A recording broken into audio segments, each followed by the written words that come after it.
Y el título para este mensaje es Mentes Criminales. ¿Sí? Mentes Criminales es el título para este mensaje. Y esto es porque lo que vamos a estudiar, nosotros dejamos la semana pasada a Tito como un agente especial, encomendado a una misión casi imposible, evitar que una iglesia se convierta en una iglesia fantasma, pero en esta ocasión lo vamos a ver como un maestro. Y el título, hermanos, es porque hay una historia que así se llama, y la trama de esta historia, Mentes Criminales, es de una maestra que llega a una escuela. Llega a una escuela en un barrio difícil, en un barrio complicado en Estados Unidos, con jóvenes que han crecido en medio de la delincuencia. Para ellos es normal que su padre o sus hermanos o sus familiares terminen en la cárcel o muertos. Pero esta maestra llega a este lugar y comienza a enseñarle a estos jóvenes que el medio en el que ellos nacieron y las circunstancias en las que han crecido no deben de ser determinantes para su futuro. No deben determinar en dónde ellos van a acabar. No debe determinar o matar sus aspiraciones. Les enseña que ellos pueden aspirar a más en esta vida que solamente lo que conocen hasta ese momento. Y lo hace a través de la formación académica de su asignatura, que era literatura. Mostraba cómo la literatura te da esa formación y abre tu pensamiento, abre tu mente a horizontes que tal vez creías lejanos, que tal vez ellos creían imposibles.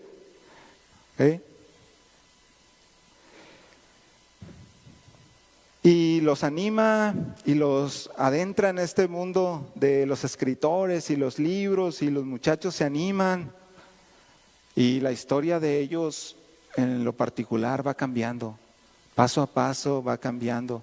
Paso a paso van interesándose por otras cosas, paso a paso van dándose cuenta que pueden ser más que solamente delincuentes, que pueden ser más que solamente alguien que está esperando ser llevado a la cárcel o morir en las calles.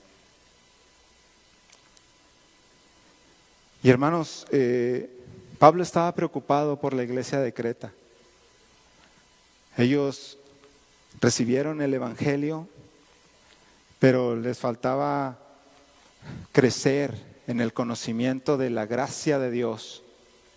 Les faltaba entender lo que el evangelio significa para la vida, lo que el evangelio trae a las personas,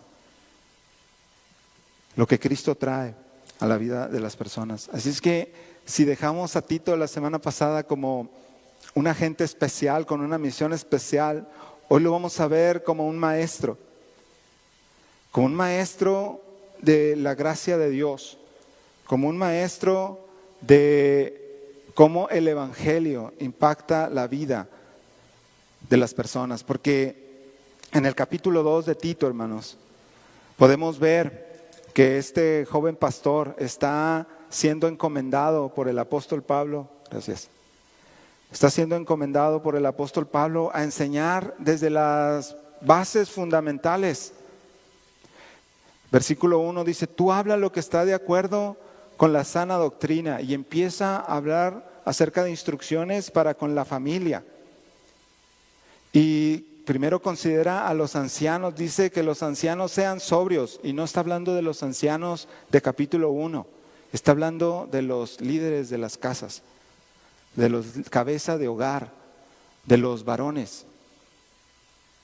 de los varones entrados en años, y dicen que sean sobrios, serios, prudentes, sanos en la fe, en el amor, en la paciencia.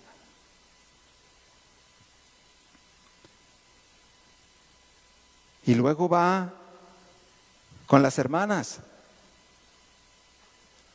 Y dice versículo 3, a las ancianas, enséñales que sean reverentes en su porte, no calumniadoras, no esclavas del vino, maestras del bien. Y luego involucra a las hermanas adultas con las hermanas más jóvenes y dice que enseñen a las mujeres jóvenes a amar a sus maridos y a sus hijos, a ser prudentes, castas, cuidadosas de su casa, buenas, sujetas a sus maridos. No se vayan, hermanas, quédense, para que la palabra de Dios no sea blasfemada.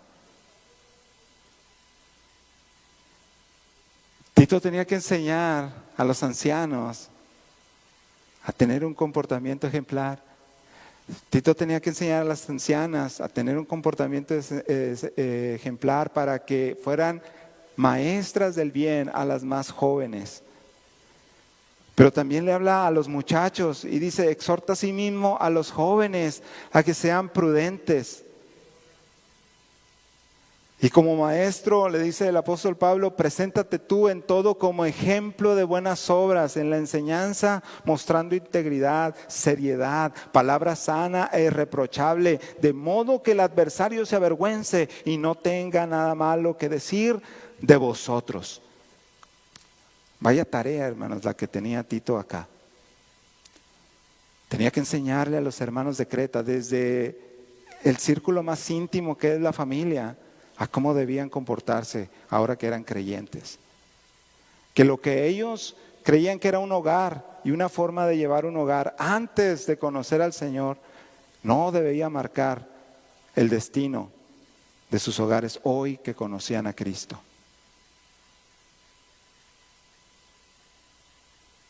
Tenía que enseñarles y tenía que impulsarlos a ir hacia adelante.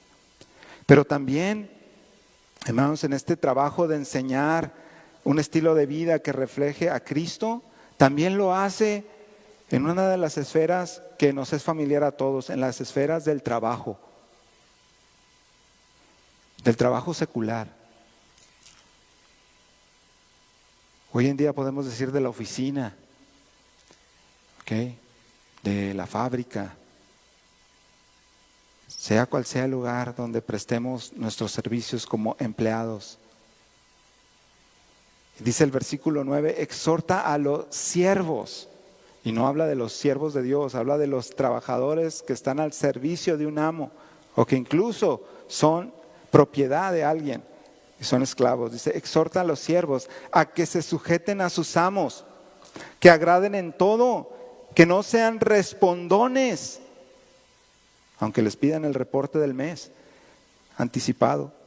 Dice, no defraudando, no trayéndose las hojas de máquina a la casa, sino mostrándose fieles en todo.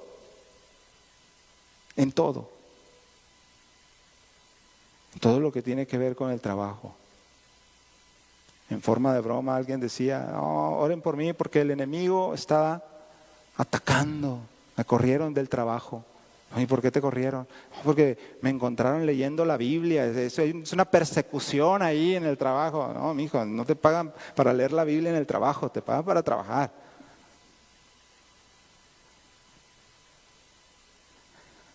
Dice, mostrándose fieles en todo, porque fíjense el resultado, para que en todo adornen la doctrina de Dios, nuestro Salvador. Esa era la tarea de Tito, hermanos. Transformar esas mentes criminales, como lo vimos la semana antepasada. Esas personas que decían conocer a Dios, pero que con los hechos lo negaban. Hoy les tiene que enseñar acerca del impacto de la gracia, del impacto del evangelio, de la gracia de Dios en sus vidas.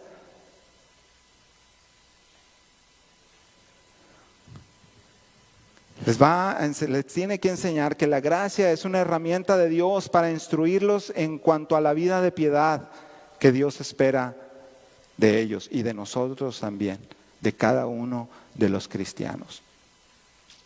Y en esta mañana, hermanos, yo quiero llamar su atención a los versículos del 11 al 14 de Tito 2.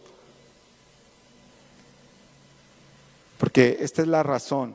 Pablo le da la instrucción del 1 al 11, le describe la tarea, le dimensiona a Tito el tamaño de la tarea que tiene que hacer. Y luego le dice en el versículo 11, porque la gracia de Dios se ha manifestado para salvación a todos los hombres, enseñándonos que, renunciando a la impiedad y a los deseos mundanos, vivamos en este siglo sobria, justa y piadosamente, aguardando la esperanza bienaventurada y la manifestación gloriosa de nuestro gran Dios y Salvador Jesucristo, quien se dio a sí mismo por nosotros para redimirnos de toda iniquidad y purificar para sí un pueblo propio, celoso de buenas obras. Vamos a orar, hermanos. Padre, pedimos de tu dirección en esta mañana, que tu Santo Espíritu nos lleve a toda verdad y que hable a nuestro corazón, Señor, que hable al corazón de mis hermanos que están aquí, de mis hermanos que están siguiendo esta transmisión en vivo, de nuestros amigos que también a esta hora nos acompañan para escuchar tu palabra. Señor, que cada uno sea ministrado, Señor, con el mensaje tuyo y que no solamente sea un alimento espiritual que tanto necesitamos, Señor, sino que también venga a ser esa palabra que nos impulse a tomar decisiones para tu gloria. Que tomemos la decisión de vivir para ti, Señor. Que entendamos la gracia y lo que puede producir en nuestra vida si hacemos caso a tu consejo, Señor, de crecer en la gracia y en el conocimiento tuyo. Aleja distracciones a esta hora y que en cuerpo y mente, Señor, estemos atentos a tu voz. En el nombre de Cristo te lo pedimos. Amén. Muy bien, hermanos, entonces ya leímos el texto que vamos a estudiar hoy. Y el apóstol Pablo nos dice en estos versículos que el evangelio es la manifestación de la gracia salvadora de Dios al hombre, que lo redime del pecado, le da poder para vivir una vida santa y útil, con la esperanza bienaventurada de un futuro en gloria. Eso es de lo que nos habla estos versículos, ¿okay? La manifestación de la gracia salvadora de Dios al hombre, que nos redime del pecado, nos da poder para vivir una vida santa y útil, con una esperanza bienaventurada de un glorioso futuro o de un futuro en gloria.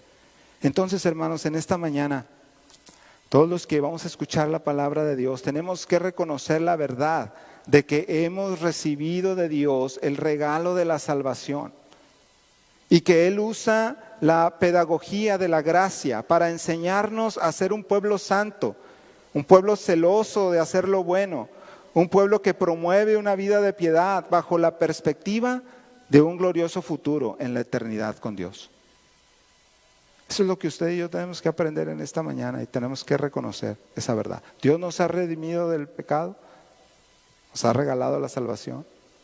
Él nos enseña con la gracia a ser un pueblo santo, un pueblo celoso de hacer lo bueno, un pueblo que promueve la vida de piedad y un pueblo que tiene una perspectiva de un glorioso futuro en la eternidad con Dios. Y estos versículos, hermanos, del 11 al 14 de capítulo 2 de Tito, nos hablan de las enseñanzas de la gracia a nuestra vida, de las enseñanzas del evangelio de la gracia a nuestra vida.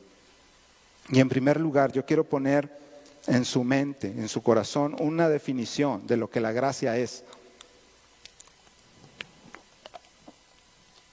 Porque hablamos de gracia siempre. Y alabamos a Dios por su gracia. Y damos gracias a Dios por su gracia. Pero ¿qué es la gracia de Dios? Hay dos palabras en la Biblia que se usan para hablar de la gracia. La primera de ellas habla de una disposición de la que precede un acto bondadoso, un acto de gracia, un acto de buena voluntad en general. Con referencia al favor y la gracia divina, o la gracia redentora de Dios, esta palabra destaca su libre disposición y universalidad, su carácter espontáneo, así como el placer y el gozo que produce en quien recibe esa gracia. Y esa gracia es completamente opuesta a una deuda, a una obra y a la ley. La otra palabra que utiliza la Biblia para hablar de gracia es una que significa un regalo o un presente. Y se usa como adverbio en el sentido de expresar liberalidad o libertad para hacer las cosas. Cuando la Biblia dice de gracia, significa de balde, sin razón alguna, gratuitamente. Así que de estas dos palabras, hermanos, podemos definir, sin que sea una definición de diccionario, podemos definir la gracia como el acto soberano y bondadoso de Dios, mediante el cual busca otorgarle gratuitamente al hombre de manera libre y universal su amor y salvación. Aun cuando el hombre no posee mérito alguno ni obra que lo haga merecedor, y estando constituido en un enemigo suyo, o sea de Dios, a causa del pecado. Esa es la gracia. Eso es lo que Dios ha hecho por nosotros. Cuando hablamos de la gracia, hablamos de ese acto bondadoso y soberano de Dios. Le pertenece a Él, es de Él, y nosotros somos objetos de Él, y hay grande gozo, hermanos, en cada uno de los que hemos recibido esa gracia de parte del Señor. Pero este texto de Tito 2:11 dice que la gracia de Dios se ha manifestado. No es algo oculto, hermanos. Y debemos entender que la gracia de Dios es algo que está expuesto. La gracia de Dios se ha manifestado, dice el texto, la gracia de Dios se ha manifestado para salvación a todos los hombres. La gracia ha aparecido, hermanos. La gracia ha resplandecido. El sol de justicia ha venido sobre la humanidad. Y dice la palabra de Dios que ha ahuyentado las tinieblas y ha sacado a la luz todas las cosas que estaban en tinieblas. Como la luz del sol, hermanos, la gracia derrama bendición a todos los hombres. Sin duda.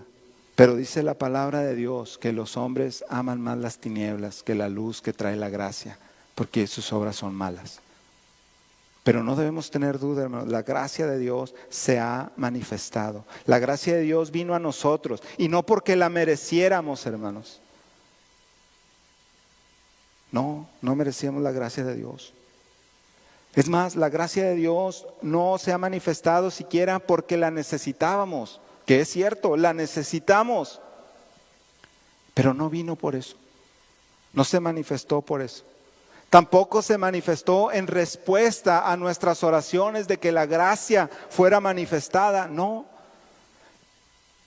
La gracia de Dios, hermanos, se ha manifestado en un acto puramente soberano de Dios. Dios decidió manifestar su gracia para con nosotros los hombres, para con la humanidad. Por eso decimos que es un regalo.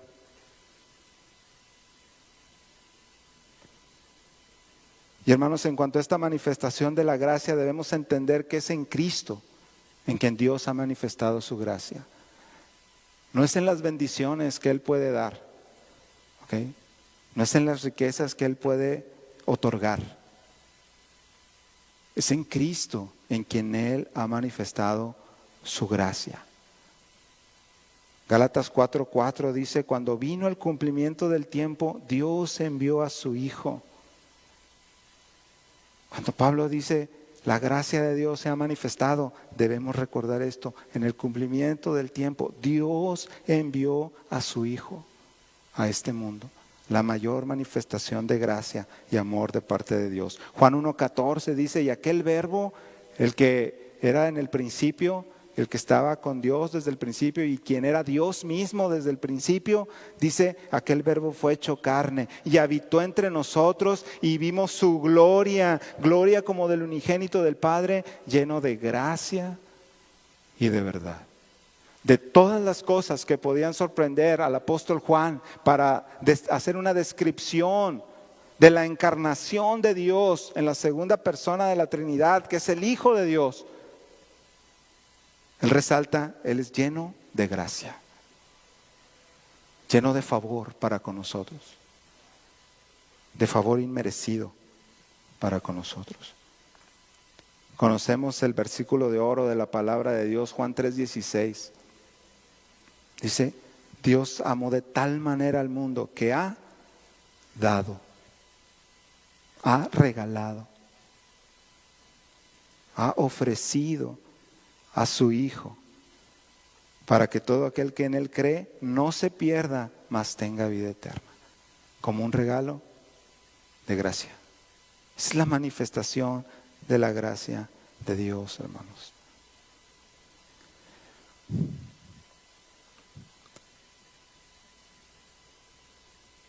Cuando el apóstol Pablo dice, la gracia de Dios se ha manifestado, es en Cristo, debemos reconocer eso, debemos saber eso, pero también debemos saber, hermanos, que nosotros ni siquiera estábamos buscando esa gracia. No estábamos clamando a Dios por esa gracia, ni siquiera estábamos buscando a Dios para que manifestara esa gracia en nosotros.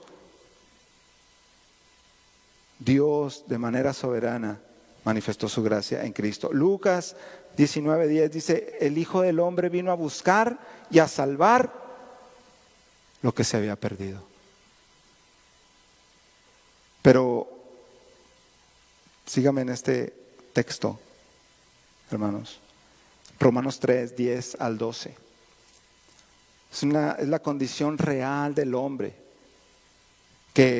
al cual Dios le ha manifestado su gracia. Dice, como está escrito, no hay justo ni aun uno, no hay quien entienda, no hay quien busque a Dios.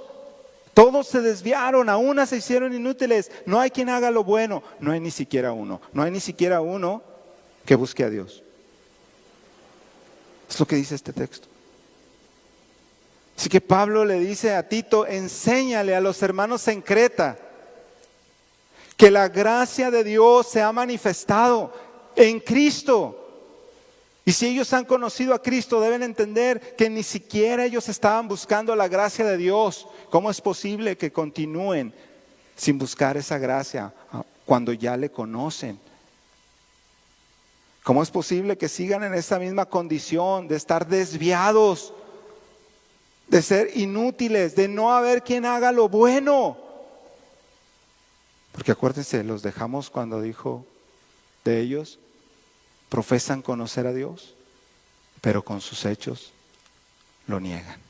Mentes criminales, hermano, que necesitaban ser transformadas por el poder de la gracia de Dios, pero necesitaban conocer la gracia de Dios. Y Dios ofrece su gracia y no se la niega a nadie. Dios ha manifestado su gracia en Cristo, aun cuando nosotros no la buscábamos, y Dios la ofrece, hermanos, y no se la niega a nadie. Juan 6:37 dice, todo lo que el Padre me da vendrá a mí, y el que a mí viene no le echo fuera.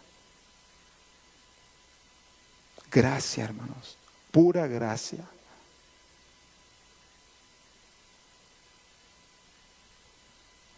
No espera nada de nosotros. Pero Pablo dice, Tito, enséñale a los creyentes en Creta que la gracia de Dios se ha manifestado y que ellos deben aprender acerca de ella para vivir de manera que glorifiquen a Dios, para vivir de manera que el adversario no tenga nada malo que decir de ustedes y que adornen la gracia de Dios. Un segundo pensamiento, hermanos, perdónenme, bueno sí, vamos a decir que es el segundo, que Pablo le muestra a Tito para que enseñe a estas mentes criminales, permítame llamarle así, de los creyentes en Creta y la nuestra misma, son los beneficios de la gracia. Dice el texto, la gracia de Dios se ha manifestado para salvación a todos los hombres. Hermano, la gracia de Dios se manifestó cuando estábamos espiritualmente muertos, y lo hizo trayendo salvación. El gran beneficio de la gracia, hermanos, es la salvación. ¿Salvación por qué? ¿Salvación de qué? Efesios 2, 1 al 3 dice: y Él os dio vida a vosotros cuando estabais muertos en vuestros delitos y pecados, en los cuales anduvisteis en otro tiempo siguiendo la corriente de este mundo, conforme al príncipe de la potestad del aire, el espíritu que ahora opera en los hijos de desobediencia, entre los cuales también todos nosotros vivimos en otro tiempo en los deseos de nuestra carne, haciendo la voluntad de la carne y de los pensamientos, y éramos por naturaleza hijos de ira, lo mismo que los demás.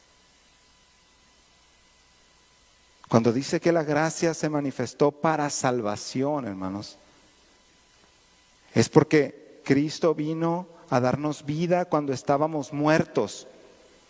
Cristo vino a mostrarnos la piedad cuando éramos perversos y Satanás nos controlaba. Cristo vino a mostrarnos su gracia y enseñarnos obediencia cuando éramos desobedientes, y ahora nos motiva a estar sujetos a la voluntad buena, agradable y perfecta de Dios. Pablo le dice a Tito: enséñale eso a los cretenses, que Cristo vino, la gracia de Dios se manifestó para salvarnos, para sacarnos o librarnos del control, hermanos, de nuestra naturaleza pecaminosa. No la ha quitado de nuestra vida, sino que nos da por el poder del Espíritu Santo el vencer esa naturaleza pecaminosa. Éramos depravados, dice este texto, hacíamos la voluntad de la carne y de los pensamientos, lo que se nos ocurría. Pero la gracia de Dios se manifestó para salvarnos.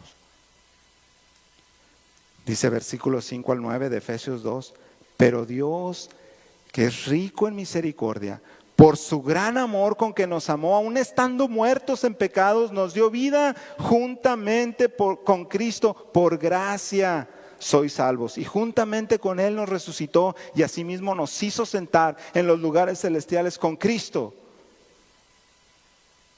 Comienza este texto de manera maravillosa, hermanos. Pero Dios, estábamos muertos, seguíamos la corriente del mundo, estábamos gobernados por Satanás, éramos desobedientes, obedecíamos solamente a nuestra carne y a nuestros deseos pecaminosos. Y el texto dice: pero Dios,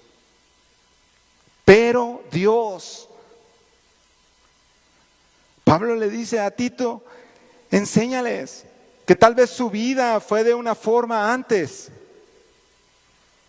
y no merecían la gracia de Dios, pero se ha manifestado para salvación de ellos. Pero Dios les ha dado vida.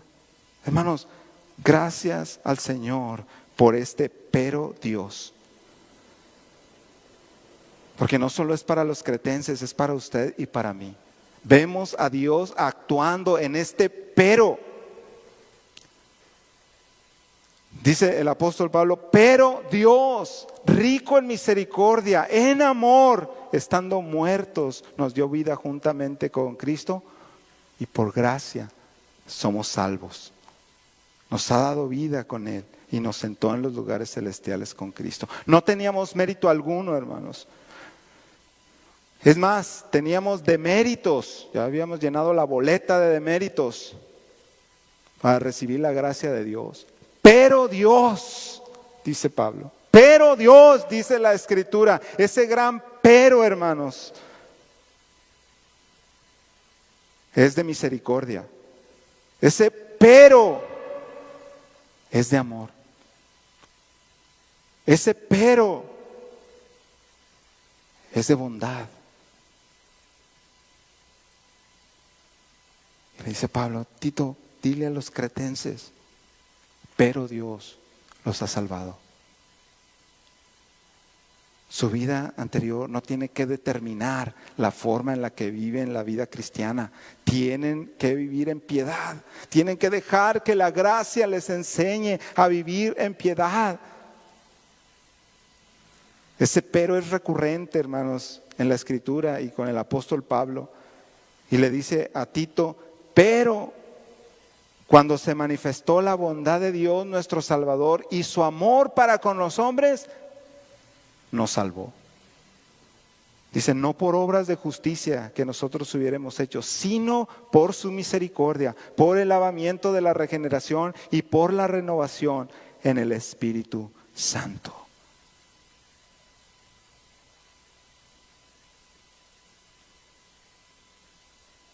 Así que los cretenses, hermanos, tenían que comprender, tenían que poner en su mente lo que la gracia significaba. Tenían que poner en su mente que la gracia de Dios se había revelado a ellos en Cristo, y tenían que poner en su mente y en su corazón que la gracia había traído un beneficio excepcional, que era la salvación de sus vidas,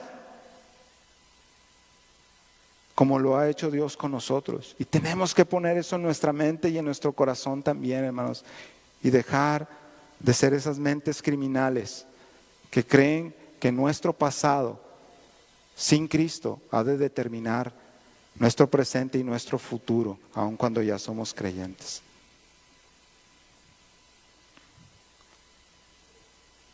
Y es la gracia, hermanos. Tenemos que entender la gracia. Tenemos que dejar que nos instruya. Porque dice el versículo 12, después de que habla de la gracia de Dios que se ha manifestado a todos los hombres para salvación, dice, enseñándonos. ¿Quién? La gracia. Dice, enseñándonos que, renunciando a la impiedad y a los deseos mundanos, vivamos en este siglo sobria, justa y piadosamente. Hermanos, aquí vemos la pedagogía de la gracia. La gracia de Dios, hermanos, tiene recursos pedagógicos con los cuales nos instruye, nos enseña en relación con nosotros mismos, nos enseña en nuestras relaciones personales y nos enseña acerca de nuestra relación con Dios.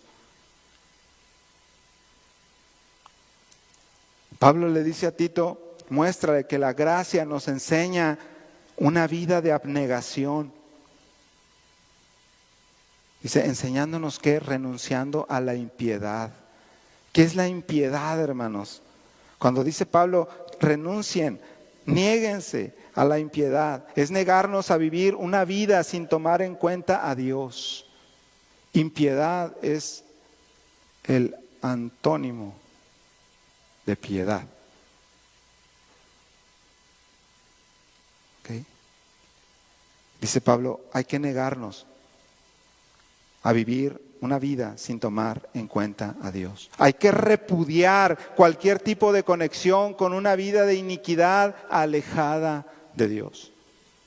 Eso es lo que les está diciendo. Enséñales que la gracia tiene los recursos suficientes para enseñarnos e instruirnos en una vida de abnegación que renuncia a la impiedad. Pero también dice a los deseos mundanos, que renunciemos a la mundanalidad. Esto es, hermanos, negarse a vivir de acuerdo con lo que el mundo dicta. Es negarse a aceptar lo que el mundo llama bueno cuando Dios lo llama malo. Y al revés también. Porque así es el mundo. Si Dios dice que es bueno, Él dice que es malo. Si Dios dice que es malo, el mundo dice que es bueno. Debemos negarnos a ese pensamiento mundano. Es negarnos a vivir de acuerdo con lo que el mundo dicta. Es negarnos a satisfacer nuestros deseos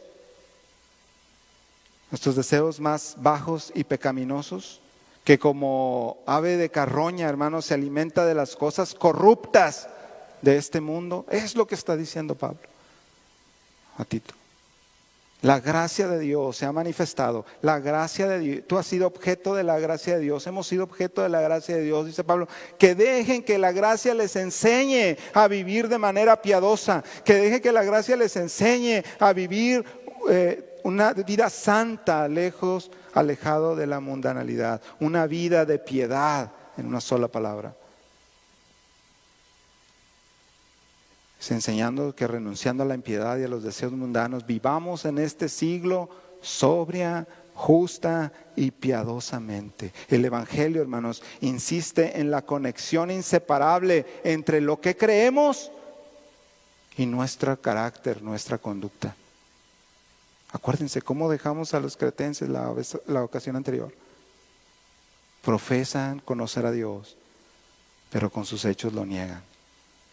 Pablo le dice a Tito, enséñales, muéstrales que la gracia les puede enseñar a vivir una vida de piedad. El Evangelio insiste, hermanos, en una conexión inseparable entre la doctrina y la vida. De nada sirve ser un letrado en la doctrina. De nada sirve ser un guardián de la sana doctrina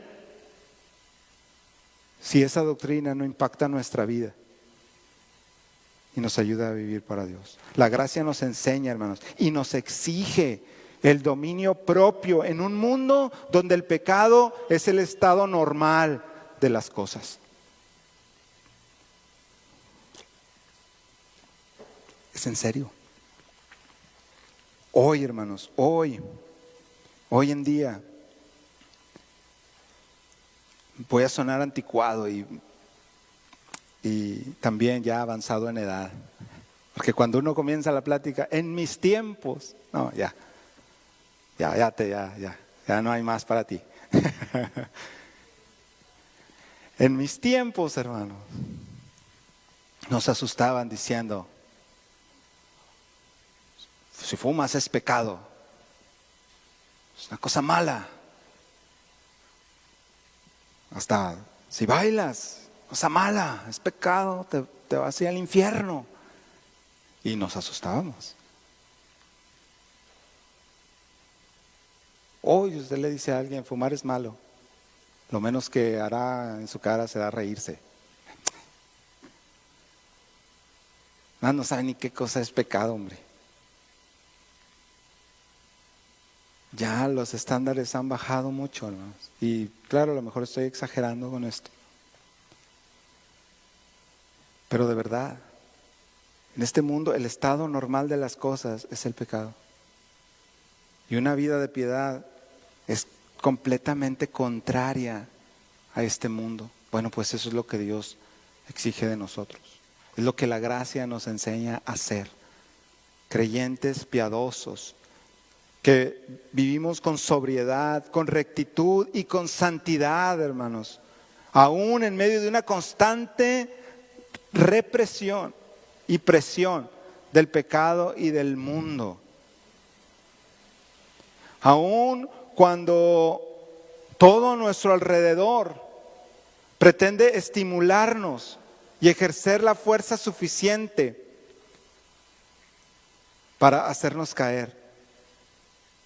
Hermanos, la gracia de darnos la instrucción y el entendimiento necesario para resistir la tendencia del mundo. El evangelio de gracia, hermanos, es un evangelio de poder y de poder transformador.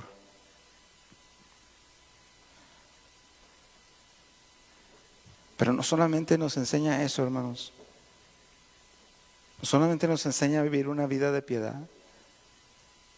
La gracia nos instruye para todas las esferas de la vida, para todas.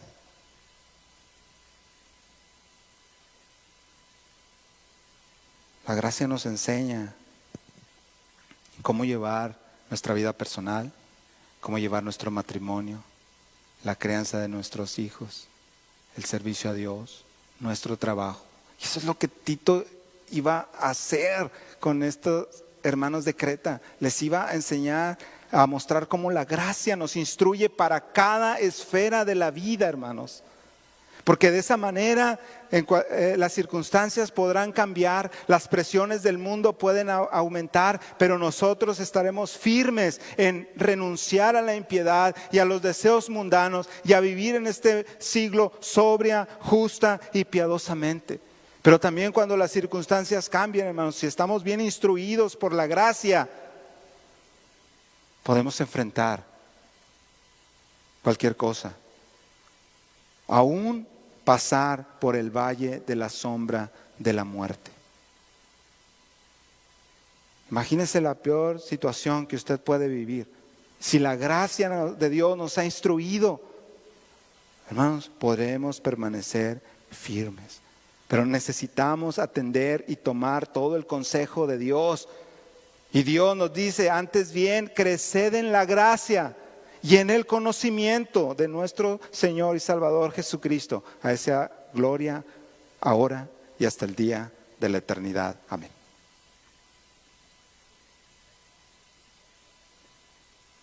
Vaya trabajo, hermanos, el que Tito tenía acá.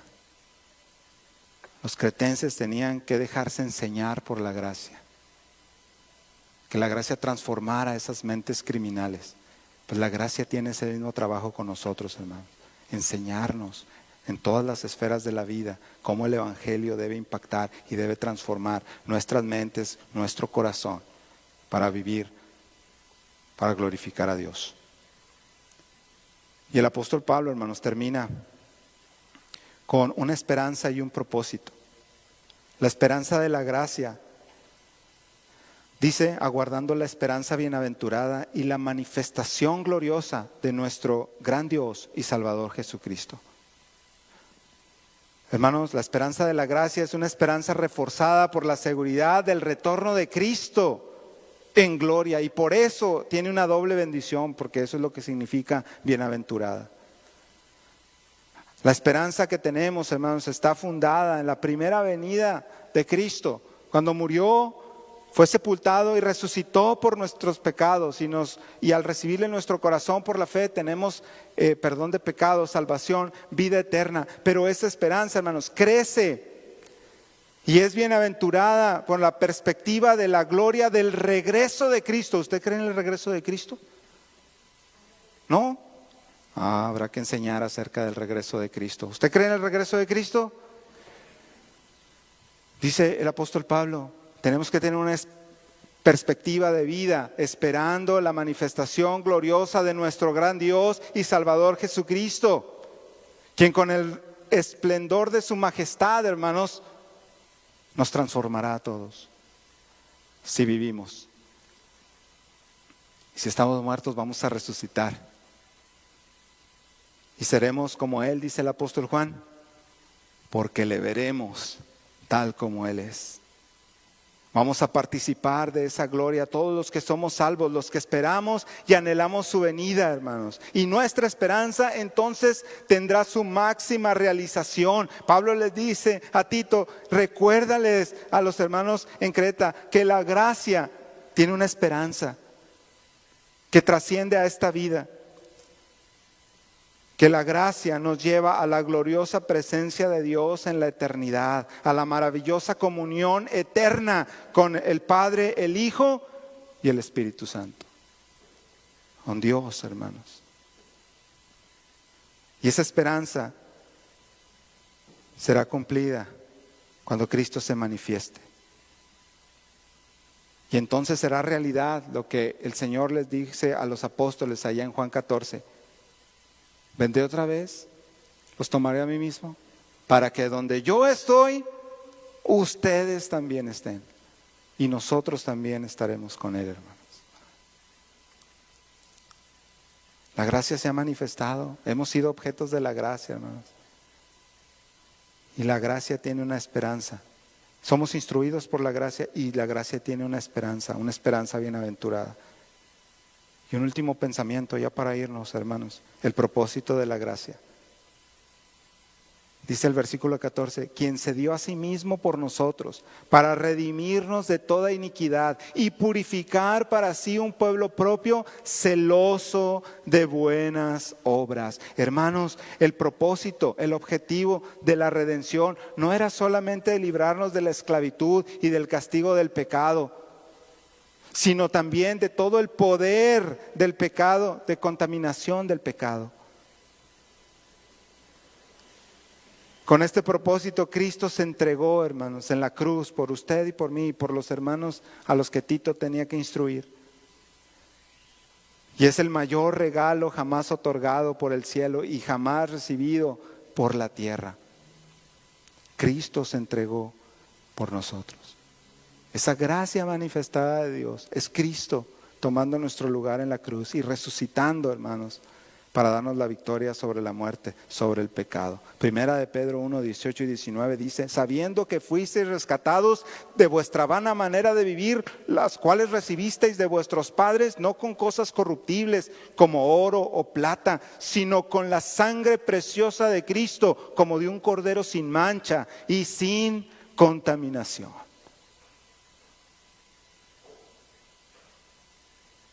Nos ha rescatado, hermanos, de esa vana manera de vivir.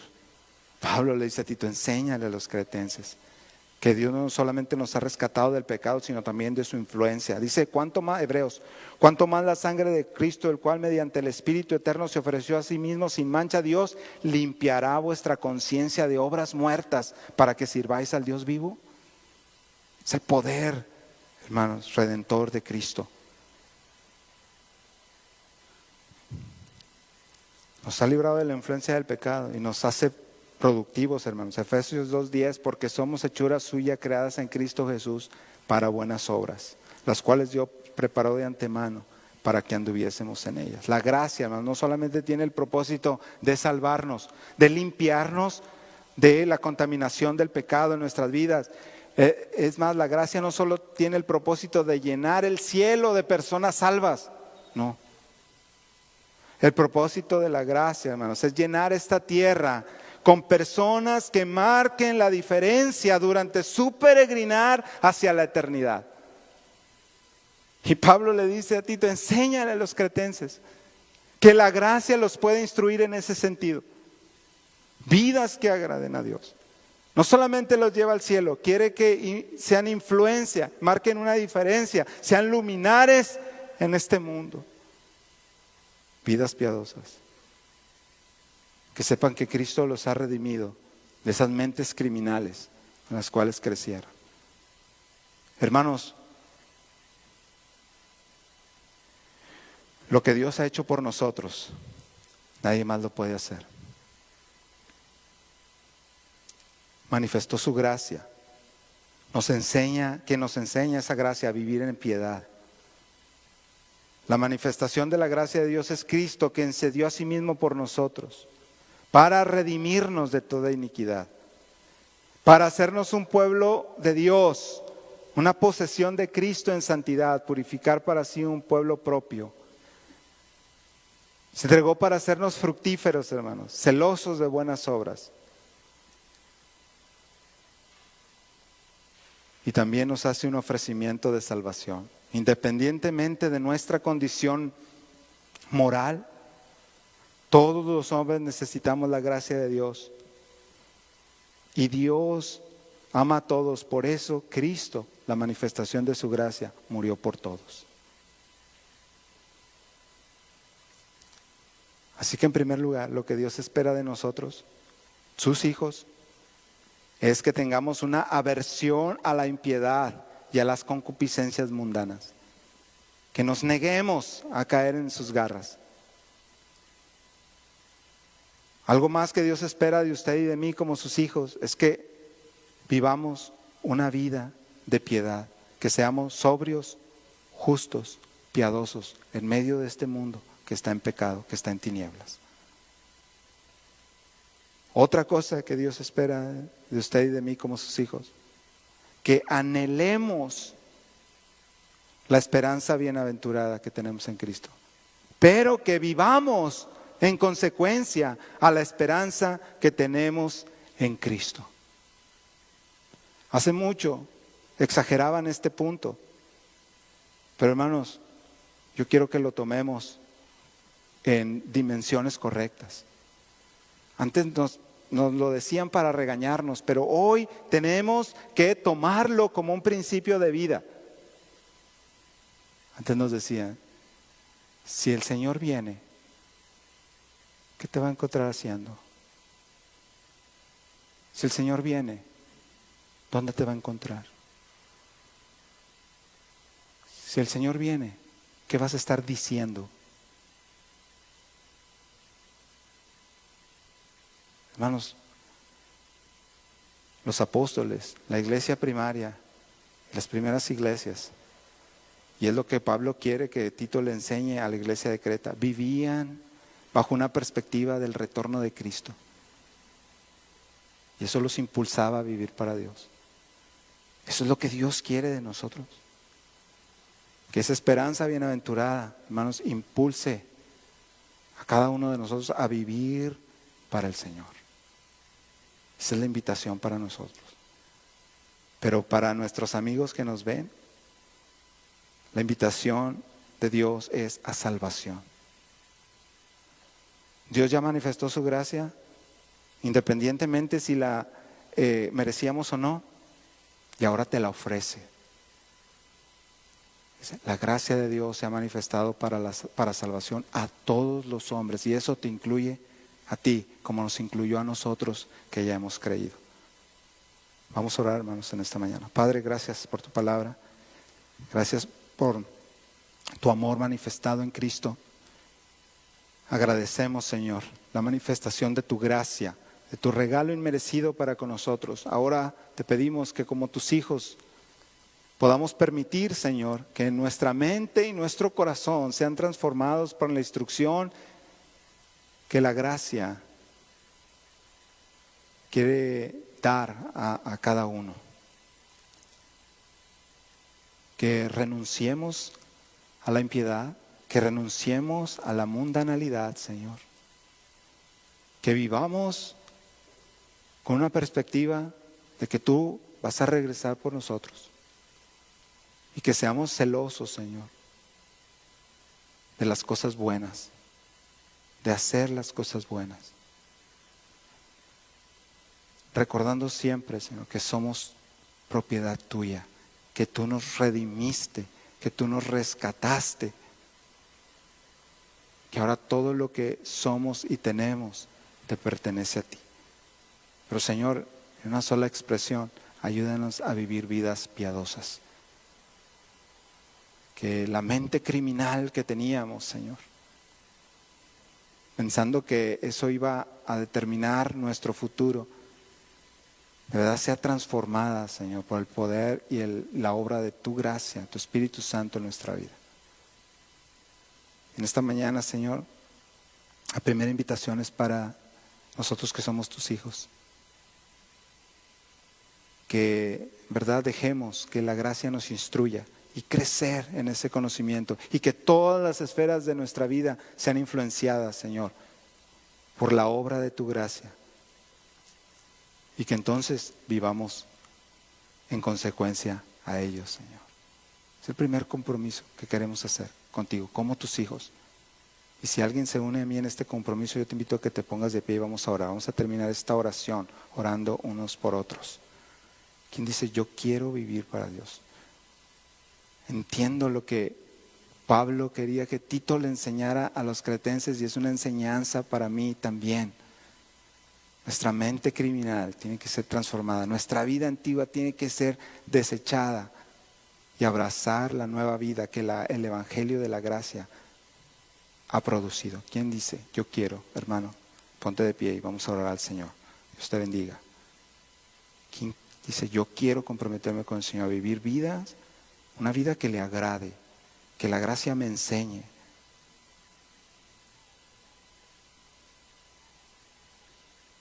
Bendice, Señor, a cada hermano que está tomando una decisión. Si en casa estás tomando una decisión, pon aquí, yo quiero vivir para Dios. Pon en los comentarios, yo quiero vivir para Dios, y estaremos orando por ti. Y una última invitación, Señor, si alguien no te conoce, no conoce a Cristo, la manifestación gloriosa de tu gracia, Señor, para salvación,